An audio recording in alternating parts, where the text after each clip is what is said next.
नमस्कार मित्रांनो, DDM news चॅनलमध्ये आपले सर्वांचे स्वागत आहे।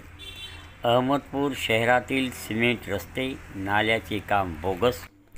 या बोगस कामाचा थर्ड पार्टी रिपोर्ट येतो ओके। नप कर्मचारी अधिकारी यांना मिळतात खोके।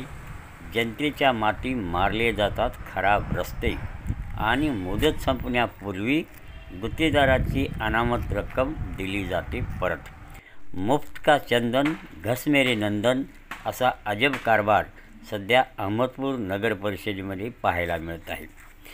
याबद्दल मिळालेली माहिती अशी की अहमदपूर शहराच्या विकासासाठी आमदार बाबासाहेब पाटील यांनी मोठ्या प्रमाणात निधी उपलब्ध करून दिला आहे।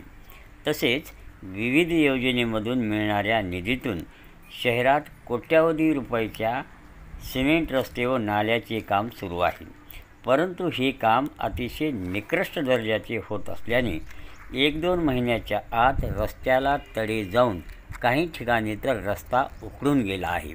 उन्हाची तीव्रता व कामाचा सुमार दर्जा लक्षात घेऊन अशा बोगस कामाचे बिल देण्यात येऊ नये अशी मागणी एका लेखी पत्राद्वारे राष्ट्रवादी काँग्रेस पक्षाचे शहर उपाध्यक्ष अशोक सोनकांबळे यांनी केलेली असताना थर्ड पार्टीचा हे काम ओके योग्य दर्जाचे झाल्याचा रिपोर्ट घेऊन काही टक्क्याच्या मोबदल्यात अभियंता लेखापाल व मुख्याधिकारी यांनी अतिशय तत्परतेने संबंधित बोगस कामाचे बिल संबंधित गुत्तेदाराला थर्ड पार्टीचा रिपोर्ट एका दिवसात घेऊन लगेच दुसऱ्या दिवशी बिल देण्याची चातुर्य दाखवले आहे।